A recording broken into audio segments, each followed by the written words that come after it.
CNDH ale kɔni ye welewele bila Mali gouvernement ma k'u ka segi min ye Mura kɔni enquête ye k'u ka segi o kan. Kayi mara la a yirala ka fɔ ko banbagati wale dɔ kɔni kɛra ye ni maa kelen kɔni fatura. Mali lujuratɔw kɔni ka jɛkulu olu kɔni kun ye min ye Mohamed Samasegu ye k'ale kɔni wele bɔgɔ jeninen sanfɛ nka u tilala ka yira ka fɔ ko olu kɔni yafara ni maa kofɔlen kɔni ma. Ayiwa a yirala ka fɔ ko Côte d'Ivoire jamana kan ko malien maa 13 kɔni minɛla finitigiw fɛ wa ko maa 10 kɔni k'u bɛɛ lajɛlen ye funɛ kɛnɛ ye. An balimaw aw bisimila ye an ka bi don kibaru kɛnɛ kan. An bɛna an da don ni kibaru ninnu kɔni na k'olu walawalaw ye. Ayiwa kibaru fɔlɔ o bɛ tali kɛ rapport min bɔra min ye Mura kɔni kɛlɛ kan ONU kɔni fɛ. CNDH ni o ye Commission nationale des droits des hommes ye. Ale kɔni ye sɛbɛn bɔ kunun tɛnɛndon la mai kalo tile 22 la. Sɛbɛn kɔnɔna la kelen do ka welewele bila min ye gouvernement maaw ye ko u ka commission dɔ sigi commission min kɔnɔna la n'u yɛrɛ bɛ wuli ka enquête kɔni kɛ u yɛrɛ ye. Sabula hakilina jiginna an b'a yira ka fɔ dɔgɔkun jan tɛmɛnen ONU ye rapport bɔ k'a yira ka fɔ ko Mali finitigiw ye dankari maa caman ka hadamadenya la Mura kɔni dugu kɔnɔna la. O senfɛ min ye CNDH ye olu kɔni ka sɛbɛn kɔnɔna la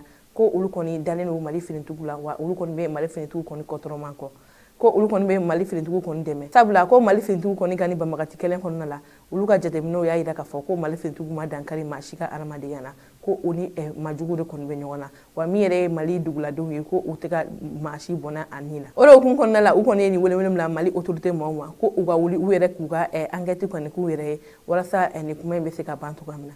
Hakilina jiginna an b'a yira ka fɔ Mura yɛrɛ ni ko in bɛɛ lajɛlen kɛra min ye marisi kalo tɛmɛnen san 2022 kɔnɔna la. Banbagati wale dɔ taara ka ɲɛsin Murakaw ma o de hukumu kɔnɔna la min ye Mali finitigiw ye olu kɔni wulila ka taa ni banbagati ninnu kɔni kɛlɛ ni banbagati caman kɔni bɛ yen nɔ n'olu kɔni sara a kɔnɔna la. O senfɛ ONU kɔni ye rapport kɔni kɛ ni olu ka rapport y'a yira ka fɔ ko Mali finitigiw ye dankari Mura duguladen caman kɔni ka hadamadenya kɔni na. Nka an bɛ don min na ko bi bɛɛ lajɛlen kɔni b'a kalama ko o kumakan ninnu kɔni tɛ tiɲɛ sabula ni maa kofɔlen ninnu yɛrɛ de ka sɛgɛsɛgɛliw kɔni kɛ maa t'a dɔn o ye sɛgɛsɛgɛli kɛ ni kun jumɛn kɔni ye. Min kɔni ye CNDH maaw ye olu kɔni wulilen don k'a fɔ ko olu kɔni bɛ autorité kɔkɔrɔma dɔn wa ko min ye u ka commission dɔ sigi u yɛrɛ k'u ka enquête kɔni k'u yɛrɛ ye. Ayiwa o tɛmɛnen ka bɔ yen kibaruya wɛrɛ min b'an bolo ka da kulu kan o de ka fɔ ko Kayi mara la a yirala ka fɔ ko banbagati wɛrɛ dɔ taara ka ɲɛsin doyenw ma u dagayɔrɔ la ni maa kelen kɔni bɛ yen nɔ k'o fatura. Ayiwa kibaruya min sera ma wuli y'a yira ka fɔ ko kari tɛmɛnen mai kalo tile 21 kɔnɔna la nɛgɛ kanɲɛ 19 wagati la ko nin ye dugu dɔ ye ni dugu in yɛrɛ bɛ Kayi kɔni fan fɛ ni dugu in tɔgɔ ye Bafarara. O dugu in kɔnɔna la ko doyenw kɔni dagayɔrɔ la ko nin ye cɛ marifatigiw ye k'u kɔni nana k'u ka mugu kɔni ci ni maa kofɔlen ninnu na. Ayiwa ko o waleya ninnu hukumu kɔnɔna la doyen dɔ kɔni bɛ yen nɔ nka ale yɛrɛ kɔni tun bɛ sɛgɛnnafiɲɛ na ni an b'a fɔ nanzarakan na retraite ko o de fatura. Ayiwa o tɛmɛnen ka bɔ yen ko min ye nin yɔrɔ kofɔlen k'u ye moto ani mobili dɔ kɔni suɲɛ ani ka doyenw dagayɔrɔ bɛɛ lajɛlen kɔni jeni k'u ka sɔrɔ ka boli. Nka an bɛ wagati min na bi maa kɔni t'a dɔn maa sugu minnu kɔni don nka ko sɛgɛsɛgɛliw kɔni bɛ sen na. Hali bi lakanabaliya hukumu kɔnɔna la a yirala ka fɔ ko Bangasi mara fana la ko dugu dɔ kɔni bɛ yen n'o tɔgɔ ye Sakara ye ni ale yɛrɛ bɛ Bangasi kɔni commune na ko nin ye banbagati wale ye ko o taara ka ɲɛsin ni dugulamɔgɔ ninnu fana ma kɛrɛnkɛrɛnnenya sibiri mai kalo tile 20 kɔnɔna la ko nin ye cɛ marifatigiw ye k'u kɔni nana k'u ka mugu ci ni dugu kofɔlen na ko mugu ye duguladen kelen kɔni sɔrɔ ani k'u ka yɔrɔ dɔ kɔni bɛ yen nɔ n'o olu ka buguda dɔ ye ko o kɔni ye u ka laadala yɔrɔ ye ko u y'o yɔrɔ kofɔlen fana jeni ka sɔrɔ ka taa nka an bɛ wagati min na bi maa kɔni t'a dɔn maa sugu. Ayiwa o tɛmɛnen ka bɔ yen kibaruya wɛrɛ m'an bolo ka da kulu kan o de ka fɔ Côte d'Ivoire jamana kan a yirala ka fɔ ko malien 13 kɔni minɛla yen finitigiw kɔni fɛ. Ayiwa kibaruya min sera ma ko ɲɛna wuli y'a yirala ka fɔ ko Côte d'Ivoire dugu dɔ kɔni ni ale tɔgɔ ye Korogoye ko o dugu in fanfɛla la a yirala ka fɔ ko tuma min na finitigiw kɔni bɛ sɛgɛsɛgɛli la sabula taama mobili dɔ kɔni bɛ yen nɔ ale bɔra Mali la ko k'i kun ɲɛsin Côte d'Ivoire kan. Ni dugu tɔgɔlen ale yɛrɛ bɛ Mali ale ni Côte d'Ivoire de ɲɔgɔn cɛ kɛrɛnkɛrɛnnenya ni tɛmɛna ka bɔ Mali la tuma min na i bɛ don Côte d'Ivoire jamana kɔnɔna la ni dugu kofɔlen in bɛ yen. Ayiwa tuma min na finitigiw kɔni bɛ sɛgɛsɛgɛli la ko u bɔra kalama k'a yira ka fɔ ko min ye maa 13 ye ko siga kelen don olu kɔni na. Ayiwa o maa 13 la a yirala ka fɔ ko maa 10 kɔni bɛ yen nɔ ko olu bɛɛ lajɛlen kɔni ye kelen sabula ko u si bɛ taa daminɛ san 13 la fo ka taa bila san 16 kɔni na. Ayiwa an b'a ladɔnniya ka fɔ ko nin waleya ninnu bɛɛ lajɛlen kɛra min ye tarata tɛmɛnen mai kalo tile 16 ye. Ayiwa a yirala ka fɔ fana ko ni maa kofɔlen ninnu ka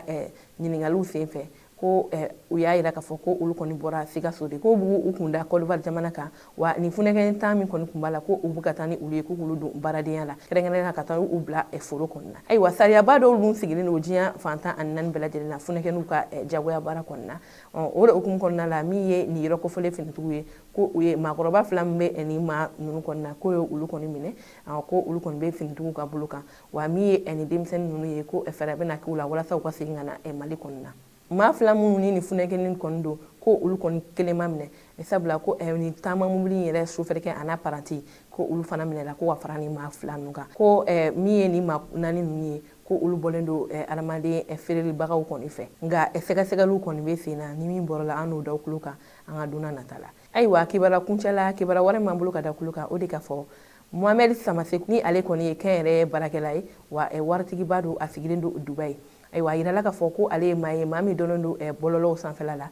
ale kɔni ni min ye Mali kɔni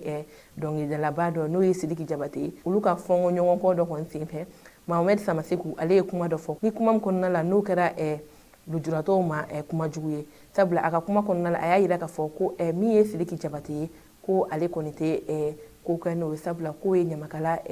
lujuratɔ ye ayiwa o de hukumu na Mali lujuratɔw kɔni wulila ko k'a yira k'a fɔ ko o ye dɔgɔyama ye min sera olu kɔni ma sabula olu ye lujuratɔ ye olu ye banabagatɔ de Ala de y'a da olu kɔni garijɛgɛ la olu kɔni tɛ ka molila n'u ka bana ye nka kuma bɛɛ n'a fɔcogo don min ye nin maa kofɔlen n'o ye Mohamed Samaseku ye ale kɔni ye dɔgɔyama de ta ka ɲɛsin olu kɔni ka bana ma o de hukumu na olu kɔni wulila ka taa nin maa kofɔlen kɔni wele bɔgɔ jeninen sanfɛ ayiwa tuma min na o kɔni kɛra ko Mohamed Samaseku ale kɔni ni nin maa kofɔlen n'o ye Mali lujuratɔw ye ko olu kɔni kumara wa ko u ye bɛnkan kɔni sɔrɔ u ka kuma la sabula Mohamed Samaseku ko ale kɔni ye yafa deli ni maa kofɔlen ninnu kɔni fɛ ni min ye Mali lujuratɔw kɔni ka jɛkuluba min kɔni bɛ yen nɔ olu yɛrɛ fana bɔra k'a fɔ bɔlɔlɔw sanfɛ ko yafa delila u fɛ wa ko u yafara Mohamed Samaseku ma ko u ka nin kɛlɛ kɔni tɛna dan nin dɔrɔn ma ko sabula n'u y'a dan nin ma ko don n'a nata maa wɛrɛ bɛna wuli ko ka dɔgɔyama wɛrɛ kɛ u ma min ni nin fana tɛ kelen nka aw ni an ka jɛ ka nin maa kofɔlen ninnu kɔnɔna Segu ko kɛlɛ tɛ dabara ko kɛlɛ tɛ an bɛ yɛrɛma karan de la parce que fɛn dɔ de daminɛnen filɛ sisan ni fu ma siri nin na a bɛ k'anw ma lagosi ye n'i ko ne ma ne dama ne ye namara ye a tɛ ne tɔɔrɔ o ayi tɛ ne mun y'o de ye fɛnɛ mais a bɛ ne bɔlɔnnaw de lagosi olu de bɛ lagosi n'a ye an bɛ fɛ fu de ka siri o dan na n'i y'a ye an seginna an kɔ nin na parce que minnu yɛrɛ ye nin kuma nin kɛ u y'an wele u ye ne yɛrɛ a yɛrɛ wele personnellement k'a yira a ye ko dɔ de kɛ vraiment a kɛra fili y'a bolo a bɛ yafa deli kan fɛ siranko tɛ dɛ mais a filila donc ni hadamaden ko k'a filila an ka yafa k'a ye an bɛ yafa minɛ n'an bolo fila ye ni lujuratɔ bɛɛ tɔgɔ ye o bɔlen kɔ a la fɛnɛ kɛlɛ in ma jɔ dɛ a tɛ jɔ fɛnɛ an b'a fɛ fɛnɛ k'a da mɔgɔw tulo kan nin bɛ kɛ a dan de ye ni min bɔra nin kɔfɛ tuguni an b'a fɔ ko tɛ fili ye tuguni dɛ o ye dabɔn kama de ye donc n'Ala sɔnna ma an bɛ nin kɛlɛ kɛ fo ka s'a dan na a tɛ jɔ fɛnɛ ni Ala sɔnna ma mais maa ko n'a filila n'a ye yafa ɲini kɛ an bɛ yafa minɛ n'an bolo fila ye mɔgɔw bɛ se ka kɛ u tɛna faamu mais an t'a ɲini kɔ an yɛrɛ justifier ko la Ala de y'anw ma seere ayiwa an balimaw ni ne kɔni kun ye an ka bidon kibaru ye ka da kulo kan aw ni ce aw ka kulumajɔ la aw k'an mɛn